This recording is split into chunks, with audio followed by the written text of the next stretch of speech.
ایک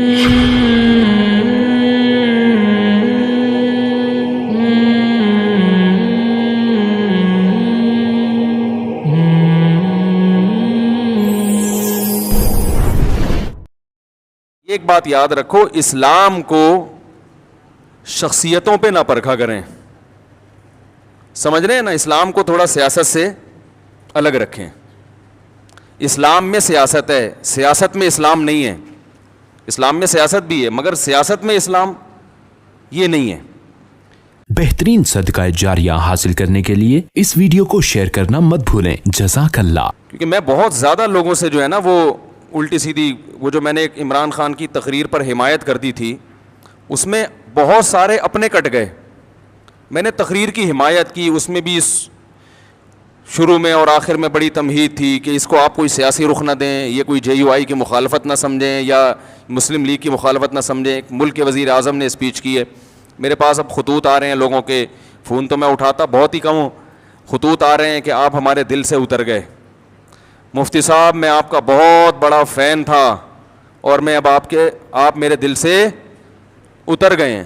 مجھے جواب دیں کہ ایک یہودی کو آپ کیسے وہ کر رہے ہیں اور ایک فلانے کو آپ کیسے وہ کر رہے ہیں.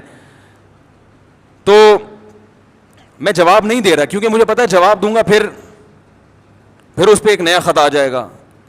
اس لیے جواب نہیں دے رہا کہ آپ میں جواب کا تحمل نہیں ہے، برداشت نہیں ہے، برداشت نہیں ہے. آپ یہ چاہتے ہیں کہ یعنی اس بنا پر بھائی آپ اختلاف کرو نا، بولو بھائی مفتی صاحب آپ نے جو وزیر اعظم کی تعریف کی غلط کی ہے. اس کا دل سے اترنے سے کیا تعلق ہے؟ کوئی شرعی مسئلہ تھوڑی میں نے بیان کیا ممبر پہ بیٹھ کے. اب بولو بھائی جو آپ دین کی باتیں کر رہے ہو ماشاءاللہ وہ تو بڑی زبردست ہیں، تو اس معاملے میں ہم آپ کے پہلے بھی فین تھے اب بھی فین ہیں. سیاست کے معاملے میں جو آپ نے یہ بات کی ہے وزیر اعظم کی تقریر سے ہم آپ کے متفق نہیں ہیں، ختم ہو گئی بات. مثال کے طور پر میں اگر کوئی میڈیکل سائنس کی بات کروں، میں بتاؤں شوگر کی ایک فلاں دوا ہے، میں نے ڈاکٹر سے سنا ہے بڑی زبردست ہے. آپ نے اس سے بڑے ڈاکٹر سے سنا کہ وہ زبردست نہیں ہے، تو میں آپ کے دل سے اتروں گا؟ بولو نا بھائی، دل سے اتروں گا؟ آپ بولیں گے یار میڈیکل سائنس میں انہوں نے ایک بات کہی ہے ان کی رائے کے مطابق، دوسرے ڈاکٹر نے تو اس کے خلاف کہا ہے. اب آپ کے پاس دونوں آپشن ہیں، اس کی مانیں ہمارے والے ڈاکٹر کی مان لیں. دل سے نہیں اتاریں گے آپ. بولیں گے ان چیزوں سے آدمی نہ دل سے اترتا ہے نہ دل پہ چڑھتا ہے. میں جب طالب علم تھا تو ہمارے ایک استاذ نے ایک نصیحت کی ہمیں، وہ اس وقت نصیحت سمجھ میں نہیں آئی، اب آتی ہے سمجھ میں. انہوں نے کہا دیکھو عوام کی عقیدت سے کبھی متاثر نہیں ہونا. صحیح ہے نا؟ جو عوام آپ سے کہنا حضرت حضرت ماشاءاللہ ماشاءاللہ آپ کے چپل بھی اٹھا رہے ہیں، اس سے کبھی متاثر نہیں ہونا، دھوکے میں نہیں آنا. میں نے کہا کیوں؟ انہوں نے فرمایا 2 منٹ میں ان کی عقیدت تیل ہو جاتی ہے. سمجھ رہے ہیں نا؟ ذرا سی کوئی بات دائیں بائیں ہوئی جو ان کے مزاج کے خلاف ہوئی، وہ ساری عقیدت ختم، گالیاں دینے پہ آ جائیں گے، حوصلہ نہیں ہے. مولانا طاری جمیل صاحب کے ساتھ کیا کیا ہے؟ انہوں نے اگر عمران خان کی تعریف کر دی، آپ کہہ دو غلط تعریف ہے، ختم. ساری زندگی کی ان کی محنت، ہزاروں گناہگاروں کو ان کے ہاتھوں اللہ نے توبہ کی توفیق دی. کیا اللہ نے، اب تو وہ عمر زیادہ ہو گئی، اس طرح سے وہ بول نہیں سکتے، عمر زیادہ ہو گئی اور بیماریاں نے گھیرا ہوا ہے ان کو.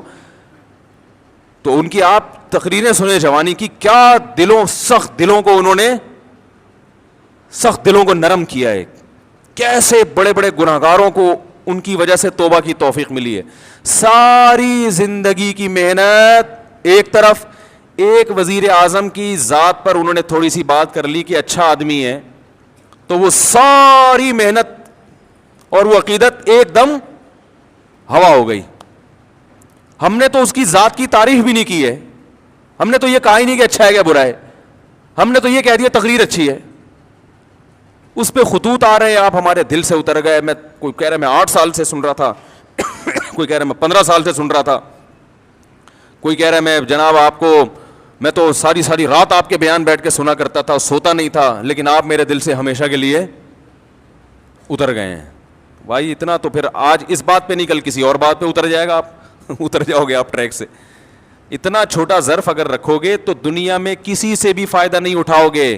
اس لیے کہ آج آپ دل سے عقیدت کر رہے ہو نا، اور عقیدت میں غلو کی وجہ سے ہمارے آپ کے دل سے ہم اتر رہے ہیں, کل ان سے کوئی مسٹیک ہوگی وہ بھی آپ کے دل سے اتر جائیں گے. تو ایسے آدمی کے دل میں کبھی کوئی پنپ سکتا ہی نہیں ہے. ظرف بڑا رکھیں, یہ بول لیا کریں بھائی غلطی ہو گئی مفتی صاحب سے. آپ کا خیال اگر ہے کہ ہم نے غلط کہا, بھائی مفتی صاحب بہت اچھے, آپ کے خیال میں, وہ تو اللہ ہی جانتے اچھے ہیں کہ نہیں ہے, لیکن آپ کہہ رہے ہیں بھائی میرے خیال میں مفتی صاحب بہت اچھے, یہ والی بات مفتی صاحب کی میں اس سے متفق نہیں ہوں, ختم. اس میں کون سا مسئلہ ہے بھائی؟ اتنا بڑھاتے ہیں یار ان چھوٹی چھوٹی باتوں کو. آپ بولو حضرت مولانا طارق جمیل صاحب بہت اچھے, اللہ نے ان سے بڑا کام لیا, بڑا تقوی, بڑی للہیت, یہ جو انہوں نے عمران خان کی تعریف کی, آپ جو ان سے اختلاف کرتے ہیں بولیں بھائی اس معاملے میں ان کی رائے سے متفق نہیں ہوں, باقی ان کا کام اللہ نے عقیدت محبت ہے ان سے, اللہ ان کی عمر میں برکت دے, یہ والی. اور کبھی ملاقات ہوئی تو میں ان سے کہہ دوں گا کہ حضرت یہ آپ نے اچھا نہیں کیا, بس ختم. جن کی رائے میں انہوں نے اچھا نہیں کیا اور جن کی رائے میں اچھا کیا وہ کہیں پہ بہت اچھے, کیپ اٹ اپ. ٹھیک ہے, تو اتنا چھوٹا ظرف, اور جس کا یہ ظرف ہوتا ہے وہ کسی بھی جگہ نہیں پنپتا. دیکھو رسول اللہ صلی اللہ علیہ وسلم نے ارشاد فرمایا, خواتین سے خطاب کیا کہ عورتیں جہنم میں مردوں سے زیادہ ہوں گی. خواتین نے پوچھا کیوں؟ اس حدیث میں تو ہے عورتیں زیادہ ہوں گی, دوسری حدیث میں آتا ہے جنت میں بھی عورتیں زیادہ ہوں گی, ایک اور حدیث ہے. یہ میں اس لیے کہہ رہا ہوں کہ خواتین ڈر جاتی ہیں کہ ہم یہاں بھی وہاں بھی, ہمیں دعا کر کھو, یہ کیا مذاق ہے. وجہ اس کی ہے کہ خواتین کی آبادی ہی زیادہ ہوگی, تو ظاہر ہے ادھر بھی زیادہ تو ادھر بھی زیادہ. تو پوچھا گیا بھائی وجہ کیا ہے؟ آپ نے فرمایا تکفرن العشیر, شوہر کی نافرمانی کرتی ہو. ناشکری, نافرمانی نہیں, کفر کہتے ہیں ناشکری کو. کیسے ناشکری؟ فرمایا ساری زندگی کھلاتا ہے پلاتا ہے. آج کوئی مرد بیوی کو چھوڑ دے, بیچاری کا کیا پرسان حال ہوتا ہے ہمارے معاشرے میں. گھر اس کو لے کے دیتا ہے, گیس بجلی کا بل, چھت مہیا کی, اس کو تحفظ دیا, اس کی اولاد کا ہمیشہ کے لیے محافظ بنا, اتنے بڑے بڑے انعامات احسانات. اور نبی نے فرمایا کسی دن تھوڑی سی اونچ نیچ ہو جائے, اس کی تنخواہ کم ہو گئی بیچارے کی, اب گوشت نہیں لا پا رہا, توریوں پہ گزارا کروا رہا ہے, ناشتے میں انڈے کا انتظام نہیں کر سکا, آج بیگم بغیر ناشتے کے رہ لو, آج ناشتہ نہیں کرتے, ٹھیک ہے نا, تھوڑی تنخواہ میری, حالات ٹف چل رہے ہیں, یا ناشتہ کرو مگر انڈا نہ منگواؤ, پراٹھا ڈبو کے, مفتی صاحب نے کہا ڈبو کے کھانے کا اپنا ہی مزہ ہے, تو آج ہم پراٹھا چائے میں ڈبو کے کھا لیتے ہیں. تو نبی صلی اللہ علیہ وسلم نے فرمایا کبھی کچھ ہو جائے نا تو کیا عورت تانا کیسا دیتی ہے, ما رأیت منک خیرا قط, میں نے کبھی بھی آپ سے خیر, سب عورتیں نہیں لیکن بہت سی عورتیں یہ کام کرتی ہیں کہ میں نے آپ سے کبھی خیر نہیں دیکھی, میں اس گھر میں آئی ہوں مجھے ملا کیا ہے. کتنا بڑا زندگی بھر کے ہمارے مسلم معاشرے میں تو مرد تو بہت زیادہ تحفظ دیتا ہے. کیسے باپ اپنی بیٹی کے لیے رشتے تلاش کر رہے ہوتے ہیں کیونکہ اچھا آدمی مل جائے, اور پھر طلاق سے ڈرتی بھی ہیں, کہتی ہیں طلاق دے کے مجھ پہ ظلم کر دیا, مجھے یہ کر دیا. طلاق دے کے کیا کیا؟ اس نے اپنے آپ سے جدا کر دیا نا, تو اب رو کیوں رہی ہو؟ اس کا مطلب وہ نہ دیتا تو تم پر احسان تھا اس کا کہ اس نے تمہیں ٹھکانہ دیا ہوا ہے. اور دینا غلط سمجھا جاتا ہے معاشرے میں, اس لیے کہ وہ جو تمام تحفظات اس نے دیے ہوئے تھے وہ تم سے چھین لیے ہیں. تو نقصان عورت کا ہوتا ہے کہ نہیں ہوتا؟ تو کتنی بڑی فضیلت ہے. لیکن نبی نے فرمایا کہ تکفرن العشیر, جو عشیر ہے نا ہمیشہ ساتھ رہتا ہے, تو اس کی ناشکری کرتی ہو. تو بھائی اس سے صاف پتہ چلتا ہے کہ جب کسی کی خدمات زیادہ ہوں, باپ اور ماں کا بھی یہی حکم ہے, ابا کو برداشت کرنے کا حکم ہے کہ نہیں ہے؟ آپ کے والد صاحب اگر آپ جے یو آئی میں اور ابا پی ٹی آئی کی تعریفیں شروع کر دیں عمران خان کی, ابا کو بولو کہ ابا آپ میرے دل سے اتر گئے, بولو گے؟ بولو نا بھائی. آپ جے یو آئی کے ہو, آپ دھرنے میں شرکت کے لیے جا رہے ہو اور ابا نے کہا پی ٹی عمران خان زندہ باد, آپ بولو گے یار ابا ایسی باتیں نہیں کرو یار, بس یہی بولو گے نا, ابا یہ نہیں کرو یار, میں دھرنے میں جا رہا ہوں, آپ کہہ رہے عمران خان زندہ باد. آپ ابا کو لکھ کے دو گے ابا آپ میرے دل سے اتر گئے, ابا بولے گا دفع ہو یہاں سے, میں تیرے دل سے اتر گیا, تو میرا باپ ہے جو میرے تانے دے رہا ہے دل سے اتر گیا, تیری اوقات کیا؟ باپ یہی کہے گا نا, میں نے جنا ہے تجھے, ساری زندگی میں نے کھلایا پلایا. تو ماں کو بھی کوئی تانا نہیں دے سکتا. ہمیں یاد ہے جب ضیاء الحق کا دور تھا, ہم بہت چھوٹے بچے تھے اس وقت, تو ضیاء الحق نے ریفرینڈم کروایا تھا کہ اسلام چاہتے ہو تو ہاں, اسلام نہیں چاہتے تو نہ. بہت ہوشیار آدمی تھا ضیاء الحق بھی. اس نے ریفرینڈم کروایا تھا کہ اگر آپ اسلام چاہتے ہیں تو مزید 5 سال کے لیے مجھے ووٹ دے دیں. تو ہمارے خاندان میں ایک بوڑھی خاتون ہیں, اب تو بوڑھی ہو گئی, اس وقت تو اتنی بوڑھی نہیں تھی, وہ ہماری محرم رشتہ ہے ان سے, وہ نا پہ ٹھپا لگا کے آ گئیں. بڑے ہم نے کہا بھائی کیا اسلام نہیں چاہیے؟ انہوں نے کہا اسلام چاہیے, ضیاء الحق نہیں چاہیے ہمیں. انہوں نے کہا اسلام چاہیے ہمیں, ضیاء الحق نہیں چاہیے. ان کو نہیں پسند ہوگا ضیاء الحق. تو باقی اکثر لوگ ہاں پہ جا کے ٹھپا لگا رہے تھے. تو ہمیں ان کی بات پہ ہنسی آئی. ہم جو تھے ضیاء الحق کی طرف تھے, ہم سمجھتے تھے کہ بھئی یہ دیندار آدمی ہے, تہجد گزار آدمی ہے, یہ اسلام کو, اور اس نے بہت حد تک کیا بھی ہماری رائے کے مطابق کام. وفاقی شرعی عدالت بنائی, مفتی تقی صاحب کو اس کا جج بنایا, حدود آرڈیننس سارے ضیاء الحق کے ہی بنائے ہوئے ہیں. اس کے دور میں جو جتنی ٹی وی اینکرز تھی سب کے سر پہ دوپٹہ ہوتا تھا. بہت سارے کام اس نے کیے اور بہت سارے کر سکتا تھا, مگر لوگوں نے اس کا ساتھ نہیں دیا. لیکن اس میں بھی رائے کا اختلاف ہو سکتا ہے, کوئی کہتا ہے امریکی ایجنٹ تھا, کوئی کہتا ہے کیا ہوا. ایسا نہ ہو جو تھوڑے بہت جن کے دلوں سے میں نہیں اترا اب ان کے دلوں سے بھی اتر جاؤں کہ آپ تو ضیاء الحق کی حمایت کر رہے ہو. تو 2 منٹ لگتے ہیں دل سے اترنے میں.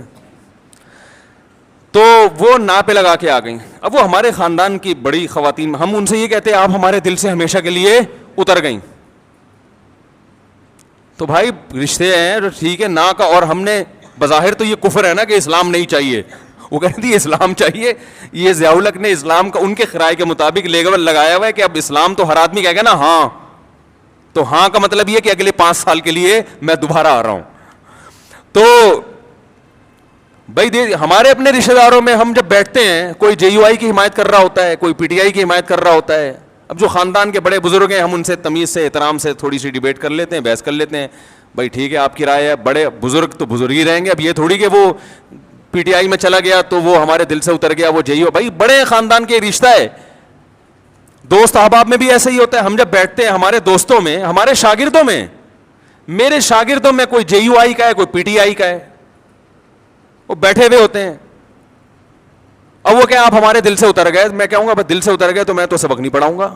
جب تمہارا استاد سے تمہیں عقیدت محبت ہی ختم ہو گئی تو میں تمہیں تفسیر کیوں پڑھاؤں؟ میں کیوں پڑھاؤں بھائی تمہیں تفسیر؟ اتنا بڑا تانا تم نے دے دیا کہ آپ اب یعنی آپ ہمیں سمجھ میں ہی نہیں آ رہے نا, تو جب پھر اس سے پڑھو جو تمہیں سمجھ میں آ رہا ہے. جو سمجھ میں نہیں آ رہا اس سے کیوں پڑھ رہے ہو؟ تو چھوٹا دل نہ رکھو میرے بھائی, ظرف کو کیا کرو, دوسرے کی رائے سننے کا تحمل پیدا کریں. رائے سننے کا تحمل پیدا کریں. میں بہت کچھ بول سکتا ہوں ممبر پہ بیٹھ کے, بہت کچھ دلائل کے تانے بانے ملا سکتا ہوں, آپ بھی ملائیں, لیکن ہم تو ایک اصولی اور ضابطے کی بات کر کے آگے نکل جاتے ہیں کہ اصول اور ضابطے میں بھئی یہ ہم یہ کہہ رہے ہیں کہ یہ کام اچھا کیا, فلاں اگر کرے گا تو ہم اس کو بھی اپریشیٹ کریں گے, فلاں آدمی کا فلاں کام اچھا ہے, اور وہ قرآن و سنت نہیں بن جاتا, وہ ہماری رائے ہوتی ہے. تو اگر کوئی عالم پی ٹی آئی میں چلا جاتا ہے, میں کہتا ہوں کوئی عالم دین اگر پی ٹی آئی میں چلے بھی جائیں, دیکھو ایک زمانہ تھا, سیاسی باتیں نہیں کرنی چاہیے لیکن اب وہ دین کی جب تک میں مثال نہیں دوں گا تو جو میں شریعت ہی کا قاعدہ بتانا چاہ رہا ہوں سمجھ میں نہیں آئے گا. ایک زمانہ تھا کہ ایم کیو ایم بڑے عروج پر تھی. ایک عالم تھے, ان کا ایم کیو ایم میں ایک اسمبلی کے ممبر تھے, ان سے بڑی گہری دوستی, وہ ان سے بڑے جا کے بڑی اچھی طرح سے ملا کرتے تھے اور بڑی گہری دوستی. کسی نے اعتراض کیا کہ حکمرانوں سے تعلق ہے بھائی, کہ جب بھی اسمبلی کا ممبر آئے گا اور یہ جناب اس سے بڑے اچھے طریقے سے ملیں گے, اس کو چائے بھی پلائیں گے, یہ تو چاپلوسی کر رہے ہیں. یہ کیا کر رہے ہیں؟ یہ تو چاپلوسی, حکمرانوں کی چاپلوسی.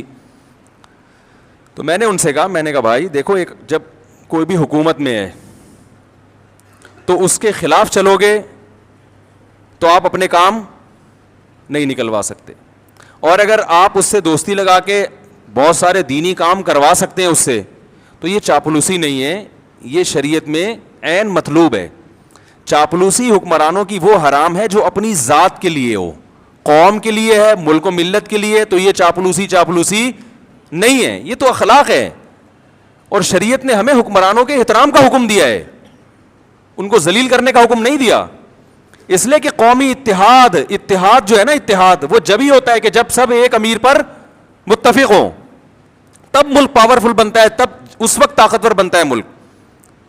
آپ درجنوں سیاسی اختلاف کریں تو اگر کوئی کسی اسمبلی کے، اب میں اس لیے کہہ رہا ہوں حضرت مولانا طارق جمیل صاحب جا کے بیٹھے ہوئے ہیں کسی حاکم کے پاس، اس کی تصویریں آ رہی ہیں اور نیچے جھوٹی حدیثیں اور اسلاف کے واقعات کے جو حکمرانوں سے ملتا ہے وہ یوں ہیں تو وہ یوں ہیں تو وہ فلانا ہے. بھائی جو اپنی ذات کے لیے ملے، اپنی ذات کو پروموٹ کرنے کے لیے، اور جس کے پیچھے مقصد ہو، جس کے پیچھے ایک قوم کی خدمت ہو، تو اس کے لیے بالکل جائز ہے. اور یہی کام جب آپ کرتے ہیں تو وہ حلال ہوتا ہے، دوسرا کرے تو وہ کیا ہو گیا؟ وہ ناجائز ہو گیا. کوئی اصول ہی نہیں ہے، کوئی ضابطہ ہی نہیں ہے کسی بھی چیز کا. تو خلاصہ یہ نکلا کہ تھوڑا سا ظرف کو بڑا رکھیں، اختلاف رائے کا تحمل کریں کہ اس کی یہ رائے ہے، ہماری. دیکھو یہ ہمارے اکابر میں اس سے بھی بڑے بڑے اختلافات ہوئے ہیں. فلاں کو وزیر اعظم بننا چاہیے کہ نہیں بننا چاہیے، فلاں حقدار ہے یا نہیں، یہ کم درجے کا اختلاف ہے. کنٹری بننا چاہیے نیا یا نہیں بننا چاہیے، یہ زیادہ بڑا اختلاف ہے. کیا خیال ہے؟ جب ہندوستان کے دو ٹکڑے ہو رہے تھے، مولانا حسین احمد مدنی رحمہ اللہ تعالیٰ کی رائے یہ تھی کہ ہندوستان کو دو ٹکڑوں میں تقسیم، بولو بھائی، نہیں ہونا چاہیے. ان کی رائے تھی، یہ تھی. ان کے پاس اپنے دلائل تھے کہ زیادہ مسلمان انڈیا میں ہیں، یہاں تھوڑے ہیں. تو ایک بری ان کے پاس ایک دلائل تھے. مولانا اشرف علی تھانوی رحمہ اللہ تعالی، مولانا ظفر احمد عثمانی رحمہ اللہ تعالیٰ کی رائے یہ تھی کہ بننا چاہیے ملک. یہ بہت بڑا اختلاف تھا کہ نہیں تھا؟ بھائی کنٹری وجود میں آنا چاہیے کہ نہیں آنا چاہیے، یہ چھوٹا اختلاف نہیں تھا. مولانا حسین احمد مدنی وہ کہتے تھے ملک نہیں ٹوٹنا چاہیے، اس پہ وہ جلسے کر رہے تھے، دھرنے دے رہے تھے، بڑی تحریک چلائی تھی. انہوں نے پورا ایڑی چوٹی کا زور لگا لیا کہ ہندوستان کو نہیں ٹوٹنا چاہیے. لیکن مولانا تھانوی رحمۃ اللہ علیہ قائد اعظم سے باقاعدہ ملاقاتیں کر رہے تھے. مولانا ظفر احمد تھانوی قائد اعظم سے ملاقاتیں کر رہے تھے، ان کو اپریشیٹ کر رہے تھے کہ الگ ملک بنانا ہے ورنہ ہم ہندوستان میں پس جائیں گے. اور یہ دونوں ایک دوسرے کا اس قدر احترام کرتے تھے، اتنے شدید اختلاف کے باوجود، کہ آج تک ان کے شاگردوں میں آپ کو چپکلس نظر نہیں آئے گی. میرے شیخ حضرت مفتی رشید احمد صاحب رحمہ اللہ تعالی حضرت تھانوی کے سلسلے کے ہیں اور ان کے نظریے سے متفق تھے کہ پاکستان بننا چاہیے. لیکن حضرت نے حدیث پڑھی مولانا حسین احمد مدنی سے. سمجھ رہے ہو؟ اس دور میں جب یہ اختلاف عروج پر تھا، بخاری پڑھی ہے کس سے؟ مولانا حسین مدنی سے. اتنے شدید اختلاف کے باوجود ہمارے حضرت فرماتے ہیں مجھے مولانا حسین احمد مدنی سے اتنی عقیدت تھی کہ میں درس میں ان کے قریب آ کے بیٹھا کرتا تھا اور جہاں موقع ملتا ان کے پاؤں کے تلووں پہ اپنا ہاتھ لگاتا. ایک عشق کی حد تک محبت تھی نا، اتنی محبت. کتنا بڑا اختلاف! اس لیے کہ انہوں نے اس اختلاف کو آپس کی نفرتوں کا ذریعہ نہیں بنایا، آپس کی نفرتوں کا ذریعہ نہیں بنایا. مولانا تھانوی رحمہ اللہ تعالیٰ کو کسی نے فرمایا کہ ابو الکلام آزاد جو ہیں وہ پاکستان بننے کے قائل نہیں ہے، وہ آپ سے بحث کرنا چاہتے ہیں. ٹھیک ہے نا، وہ آپ سے بحث کرنا چاہتے ہیں. تو کسی نے بتایا حضرت ابو الکلام آنا چاہتا ہے. حضرت نے مزاح میں فرمایا آنے دو، یہاں جد الکلام بیٹھا ہوا ہے. یعنی اب کہتے ہیں باپ کو اور جد کہتے ہیں دادا کو. وہ اگر کلام کا باپ ہے تو ہم کلام کے دادا ہیں. ان کی آپس میں بحث بھی ہوئی اور مباحثے بھی ہوئے، بڑی محبت سے، بڑے سلیقے سے. اس کے باوجود اپنی رائے پر قائم. شیخ الحدیث مولانا زکریا رحمہ اللہ تعالیٰ کو کسی نے بتایا کہ آپ تو سرے سے سیاست میں حصہ ہی نہیں لیتے، ملکی حالات کہاں تیسرا گروپ ایک یہ تھا جو دونوں طرف کہیں بھی نہیں تھا، وہ کہتا تھا ہم سیاست میں. بھائی مولانا تھانوی رحمہ اللہ کی، مولانا اشرف علی تھانوی کی رائے یہ تھی کہ پاکستان بننا چاہیے اور سیاست میں وہ پڑھے. انہوں نے اپنے شاگردوں کو بھیجا، قائد اعظم سے ملاقاتیں ہوئی. قائد اعظم کو دین کے قریب لانے میں بہت بڑا کردار ہے. یہاں تک کہ قائد اعظم پینٹ شرٹ پہنا کرتے تھے. مولانا اشرف علی تھانوی رحمہ اللہ کی محنت سے انہوں نے وہ شیروانی پر آ گئے. انہوں نے کہا یہ لباس جو ہے نا ہمارے ملک میں ماڈرن لوگوں کا سمجھا جاتا ہے، لوگ اس سے آپ کو اسلامی لیڈر نہیں سمجھیں گے، تو آپ اپنا لباس چینج کریں. قائد اعظم اس پہ بھی ایگری ہو گئے. اور حکیم الامہ مولانا اشرف علی تھانوی قائد اعظم کی بہت، وہ کہتے تھے اس کے گیٹ اپ پہ نہ جاؤ. وہ کہتے تھے قائد اعظم ان کے گیٹ اپ پہ نہ جاؤ. یہ آدمی اندر سے مسلمان ہے, اور ملک لینے کے لیے اس جو پیچیدگیاں ہیں اور اس کے جو سائیڈ افیکٹ ہیں ان کو یہ ہم سے زیادہ سمجھتے ہیں. انہوں نے لا پڑھا ہوا ہے. سمجھ میں آ رہی ہے بات کہ نہیں آ رہی؟ وہ یہ زیادہ اچھا سمجھتے ہیں. اب اس میں کون صحیح تھا کون غلط تھا یہ بحث کرنے کا کوئی فائدہ نہیں ہے, اس لیے کہ جب پاکستان بن گیا تو مولانا حسین احمد مدنی نے سب سے پہلے پاکستان کی حمایت کی ہے. لوگوں نے کہا آپ تو مخالفت کر رہے تھے, تو انہوں نے کہا مسجد بننے سے پہلے اختلاف ہو سکتا ہے کہ مسجد بنے یا نہ بنے, بن گئی تو اس کا احترام لازم ہے. کیسی زبردست سوچ تھی, اڑے نہیں رہے کہ نہیں بس نہیں غلط ہوا اب میں اس کی واٹ لگاؤں گا. انہوں نے کہا بھائی یہ تو اس وقت اختلاف تھا, اب جب بن ہی گیا ہے تو اب مسلمانوں کا ایک ملک بن گیا, اب اس کو طاقتور ہونا چاہیے, اس میں قانون سازی ہونی چاہیے اور اس کو اب سپورٹ کرنا چاہیے. تو بڑا ایک دلچسپ واقعہ میرے ذہن میں آیا تھا. میں یہ عرض کر رہا تھا کہ قائد اعظم کو فل سپورٹ مل رہی تھی کہاں سے؟ مولانا شریف تھانوی رحمہ اللہ تعالیٰ کی طرف سے, اور ادھر مولانا حسین احمد مدنی وہ سیاست میں وہ ان کے جلوس نکل رہے تھے, اور وہ تقریروں میں کہتے تھے مسلمانوں یہ دہلی کی جامع مسجد چھوڑ کر کہاں جا رہے ہو, یہ بابری مسجد چھوڑ کر کہاں جا رہے ہو, یہ تو تمہارے 1000 سال تم نے ہندوستان پہ حکومت کی ہے, یہ تو تمہارا ہے. یہ دوسرے فریق کی رائے یہ تھی کہ ہمارا تھا, اب اگر ہم الگ ملک نہیں ملا تو اس سے بھی جائیں گے ہم, کیونکہ گورا انگریز سارے فائدے ہندو کو دے کے جا رہا تھا, وہ ہندو کے حوالے کر کے جا رہا تھا. دونوں کی رائے تھی, دونوں کے دلائل تھے, اس کی سنتے لگتا وہ صحیح کہہ رہا ہے, اس کی سنتے لگتا وہ صحیح کہہ رہا ہے. اور ایک تیسرا گروپ تھا شیخ الحدیث مولانا زکریہ رحمہ اللہ تعالیٰ کا, وہ سارا دن علم حدیث میں کتابوں میں لگے ہوئے تھے, وہ سیاست میں دلچسپی, وہ کسی دھرنے میں شریک ہی نہیں ہوتے تھے. اب یہ چاہتے نا 3 دھڑے بڑے آرام سے بن سکتے تھے علماء کے, ایک دھڑا بن جاتا پاکستان بننا چاہیے, ایک دھڑا پاکستان مخالف, اور ایک یہ کہ یہ دونوں جو ہے نا فتنہ پرست ہیں, ہمیں تو اللہ اس کے رسول کے بس دین میں لگنا چاہیے.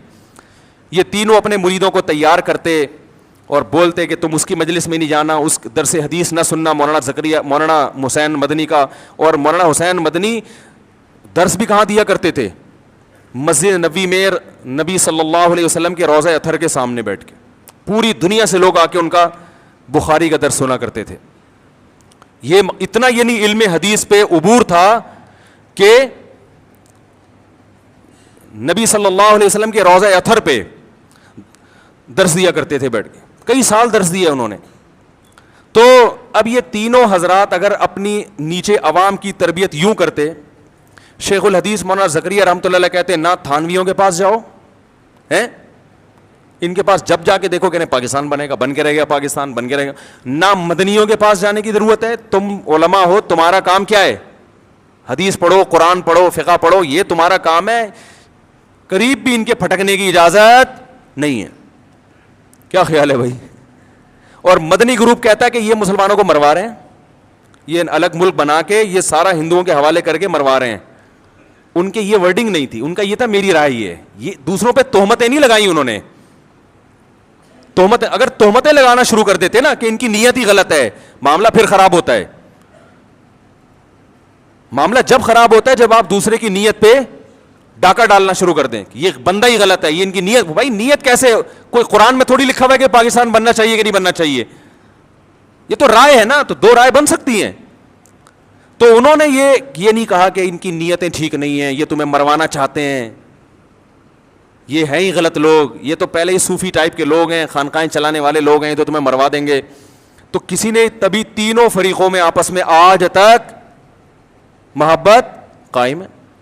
تو شیخ الحدیث سے کسی نے کہا کہ آپ تو جلسوں میں جاتے نہیں, دھرنوں میں جاتے نہیں, اور آپ وہ اپنے شاگردوں کو بھی منع کرتے تھے کہ مت جاؤ ورنہ علم کے نہیں رہو گے. تو کسی نے کہا مولانا حسین مدنی تو کرتے ہیں. تو انہوں نے کہا مولانا حسین احمد مدنی جیسا حوصلہ ہم میں نہیں ہے, وہ سیاست میں پوری طرح اتر کے بھی علم سے پیچھے نہیں ہٹے. انہوں نے کہا اتنی کتابیں وہ روزانہ پڑھا رہے ہیں, اتنے تحقیقی کام ان کے ہو رہے ہیں, اور جلسوں میں شرکت بھی, دھرنوں میں شرکت بھی, یہ حوصلہ اللہ نے ہر ایک کو نہیں دیا. عجیب, دیکھو کیسا. تو اپنے شاگردوں کا یہ ذہن بنایا جس کی وجہ سے آج بھی ان کے شاگردوں میں آپس میں محبت ہے. ہمارے حضرت تو انہی کے شاگردوں میں سے تھے نا. تو مولانا حسین مدنی رحمہ اللہ سے بھی محبت کرتے تھے, اور حضرت حکیم علماء کے سلسلے کے تو یعنی ان کو خلافت ملی ہوئی تھی. تو اب جو سسٹم چل رہا ہے اب اتنے بڑے اختلاف نہیں, اب اس سے چھوٹی نہ ہوئی. عمران خان کی تعریف کر دی تھی مولانا طارق جمیل صاحب نے,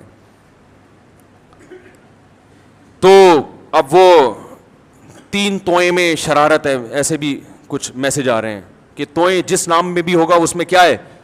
مجھے میسج آیا کہ جس مولوی کے نام میں توئیں ہوگا وہ شرارتی ہوگا. ایک طارق جمیل, ایک طارق مسعود, ایک طاہر اشرفی, انہوں نے ایئرپورٹ پہ جا کے استقبال کر لیا تھا نا. توئیں نہیں ہونا چاہیے نام میں. میں نے کہا پھر زوئیں سے نام رکھا کرو.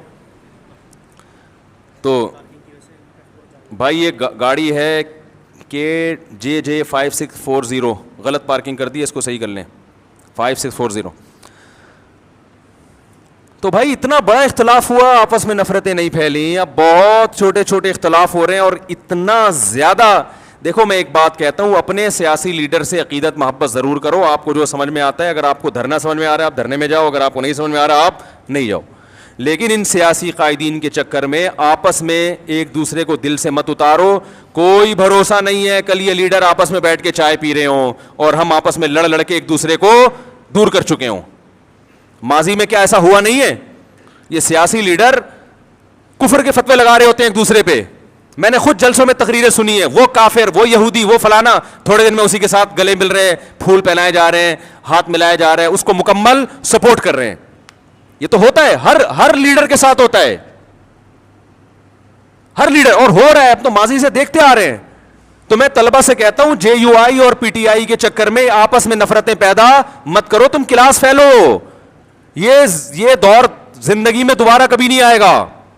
8 سال اکٹھے پڑھتے ہیں, اتنے آپس میں محبتیں ہوتی ہیں, اور JUI اور PTI کے چکر میں گالیاں. میں ان سے کہتا ہوں کل کہیں ایسا نہ ہو مستقبل میں کہ دونوں لیڈر بیٹھے ہوئے قوم کے وسیع تر مفاد میں چائے پی رہے ہوں. پھر جب آپ بولو گے یار آپ نے ہمیں تو بروا دیا, اس کو بول دیا تھا یہودی کا بچہ ہے وہ, اور آپ نے ان کو بول دیا تھا وہ چور ہے, وہ ڈیزل چوری کرتا ہے, وہ یہ کرتا ہے, وہ کرتا ہے, اب آپ اتحاد کر رہے ہیں, تو کہیں گے قوم کے وسیع تر مفاد میں, قوم کے وسیع تر مفاد میں ہمیں یہ بالآخر ہمارا تو بیڑا غرق کر دیا نا. کتنے لوگ ہیں, میں نے جب بیان کیا تھا ایک کہیں وہ چھوٹا سا وہ, تو 5000 سبسکرائبر ایک دن میں میرے چینل سے بھاگ گئے. ٹھیک ہے نا, 5000. وہ میں نے وہ تنزانیہ میں تھا, میں نے تھوڑا سا ایک بیان کر دیا تھا کہ وہ پتہ نہیں وہ PTI کے بارے میں کہ یہ عمران خان نے یہ والا کام اچھا کر دیا, بس اتنا کہہ دیا تھا. 5000 ایک دم سے شارٹ مارکیٹس, یہ وہ سارے تھے جن کے دل سے ہم اسی وقت اتر گئے. تو یار اتنا چھوٹا دل رکھو گے, اتنی عقیدت محبت نہیں کرو اپنے لیڈروں سے. اتنے اچھے نہیں ہیں, یہ بتا دوں میں آپ کو, کوئی بھی ان میں اتنا اچھا نہیں ہے, چاہے کوئی بھی ہو. بہت اچھا کوئی بھی نہیں ہے, ذہن میں رکھنا, ٹھیک ہے, بہت برا بھی نہیں ہے. جتنے یہ ایک دوسرے پہ الزام لگاتے ہیں اتنے برے یہ دونوں نہیں ہیں, یہ بتا دوں میں. نہ عمران خان یہودیوں کا ایجنٹ ہے, نہ مولانا فضل الرحمان اتنے برے ہیں جتنا ان کو کہا جا رہا ہے, لیکن اتنے اچھے بھی نہیں ہیں جتنا آپ عقیدت محبت میں گھسے چلے جا رہے ہو. تھوڑا سا واپسی کا آپشن رکھو. باقی وزیر اعظم نے جو اچھا کام کیا ہم اس کو اپریشیٹ کریں گے, کرتے رہے, آئندہ بھی کریں گے. کل آپ وزیر اعظم بن گئے, آپ اگر کوئی خاندانی کام, ہم تو نواز شریف کو اپریشیٹ کیا تھا جب اس کے دور میں ایٹمی دھماکہ ہوا تھا. بھائی کام اچھا ہو گیا تھا, خاندانی ملک ایٹمی پاور بن گیا, اور کیا چاہیے بھائی آپ کو, زبردست کام ہو گیا تھا. تو اس وقت تو آپ نے نہیں کہا کہ یہ کیا بات ہے, آپ ایسے آدمی کو اپریشیٹ کر رہے ہو جو اتنے ڈالر کھا گیا. بھائی ہم نے ڈالر کھانے پر تھوڑی اپریشیٹ کیا ہے, کہہ رہے ماشاء اللہ ایٹمی دھماکہ کر کے کام کیا کیا ہے, خاندانی کام کیا ہے. تو کہاں سے کہاں بات چلی گئی. پھر بھی آپ غور و تحقیق کر کے ایک کو سپورٹ کریں, پورے دلائل کے ساتھ, جذبات سے ہٹ کر, تقریروں سے متاثر نہ ہو. تقریروں کا مطلب سیاسی لیڈر جو ایک دوسرے کے خلاف تقریریں کرتے ہیں, خود انصاف کا سہارا لے کے, لا یجرمنکم شنآن قوم علی الا تعدلوا, اے ایمان والو کسی قوم سے دوستی تمہیں بے عدلی پہ مجبور نہ کرے. ایسا نہ ہو کہ عقیدت محبت میں حد سے تجاوز کرنا شروع کر دو. نبی صلی اللہ علیہ وسلم نے بعض کیسز میں یہودی کے حق میں فیصلہ کیا ہے, یہودی کے حق میں کہ اس میں یہودی ٹھیک ہے نا, اور بعض کیسز میں آپ نے یہودی کے خلاف بھی فیصلہ کیا ہے.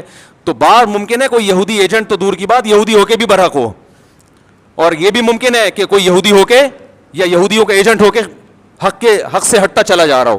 تو جو صحیح بات ہے اس کو صحیح کہنا چاہیے, اور دلوں کے حالات اللہ جانتا ہے. کسی کے دل میں گھس گھس کے فیصلہ کرنا, یہ یوں کر رہا ہے تو یہ اس کی وجہ یہ ہے, تو یہ ہم ظاہر کو اس کے مکلف ہیں. تو کہاں سے کہاں بات چلی گئی, تو میں یہ عرض کر رہا تھا کہ اللہ تعالیٰ نے ہمیں کیا حکم دیا کہ محبت, میں یہ عرض کر رہا تھا غلط چیز کی بھی محبت ہوتی ہے تو انسان اس کے حصول کی کوشش میں لگ جاتا ہے. لوگوں کو چرس سے, ہیروئن سے عشق ہو جاتا ہے اور ناجائز عشق ہو جاتے ہیں, ان کو پتہ ہے کہ صحت کے لیے نقصان دہ, ملنے والا کچھ بھی نہیں ہے, پھر بھی پاگل ہو جاتے ہیں, صحتیں برباد کر دیتے ہیں. تو آپ سوچو میرے بھائی, جس کے برحق ہونے کا یقین ہو انسان کو, دلائل سے اس کا برحق ہونا ثابت ہو گیا ہو, تو اس کی محبت جب دل میں بیٹھے گی تو پھر آپ کیسے پیچھے ہٹو گے؟